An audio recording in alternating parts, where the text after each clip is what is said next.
Boche gold and diamonds. Buy now pay later. Balasangham Pattambi area Venalthumbi കലാജാഥ പര്യടനത്തിന് സ്വീകരണം നൽകി.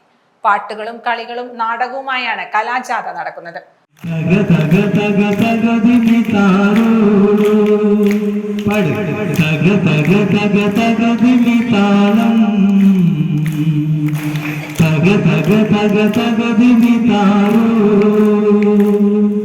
വിളയൂർ പേരടിയൂർ സ്കൂളിൽ പരിശീലനത്തിനു ശേഷം ബാലസംഘം പട്ടാമ്പി ഏരിയ വേനൽത്തുമ്പി കലാജാഥ പര്യടനം ആരംഭിച്ചു. ലഹരിക്കെതിരെയും വർഗീയതയ്ക്കെതിരെയും നിലപാട് ഉയർത്തിപ്പിടിച്ചുകൊണ്ടും പുതിയ തലമുറ പരസ്പര സ്നേഹവും സഹാനുഭൂതിയും ഉള്ളവരായാണ് വളരേണ്ടതെന്നും സന്ദേശം നൽകിക്കൊണ്ടാണ് വേനൽത്തുമ്പി കലാജാഥ പര്യടനം നടത്തുന്നത്. Time kids pre school, Mannannur road, Vaniyamkulam. .View news. കാഴ്ചകളാണ് ലോകം, കണ്ടു തുടങ്ങുക.